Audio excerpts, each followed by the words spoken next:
Britishers ruled India for over 200 years, but Portuguese had colonized many coastal regions in southern India by 1550.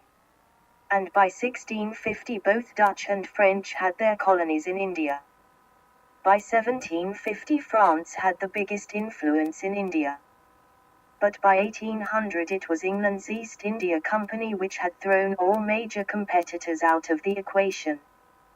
British fleet in 16th century was less than 100, but it spiked to 180 by 17th century. Was it a strategic growth or just plain luck? How did British Navy suddenly become so big? Do you know that if Henry VIII of England had no desire to divorce his wife, then India might have not come under British rule at all? Confused? This is history fillers, those chapters from our history which were never taught in school. Henry VIII, the King of England, went against the Roman Catholic Church and started promoting Protestants over his desire to divorce his first wife, Catherine of Aragon. Henry's son, Edward VI, continued the legacy and aligned with the Protestant Reformation taking place in Europe. Edward's death without an heir led to Henry's daughter Mary I taking the throne.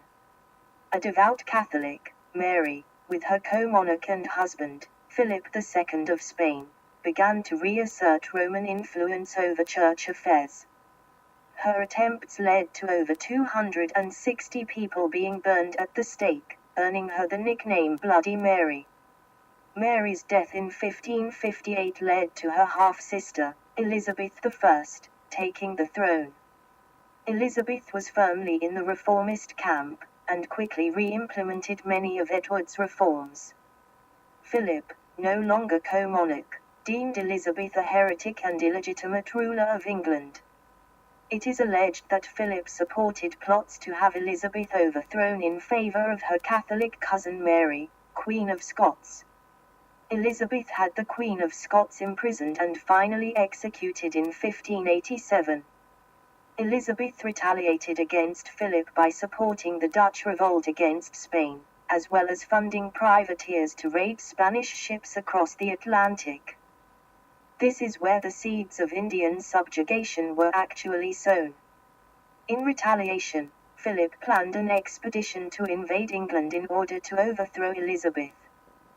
The Spanish Armada was a Spanish fleet of 130 ships that sailed with the purpose to invade England.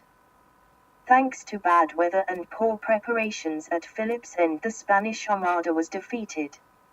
Soon after the defeat of the Spanish Armada in 1588, the captured Spanish and Portuguese ships with their cargoes enabled English voyagers to potentially travel the globe in search of riches.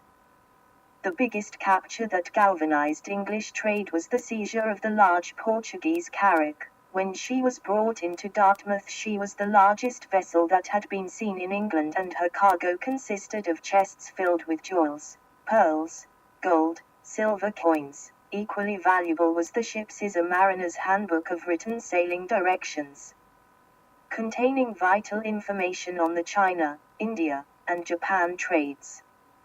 These riches aroused the English to engage in this opulent commerce.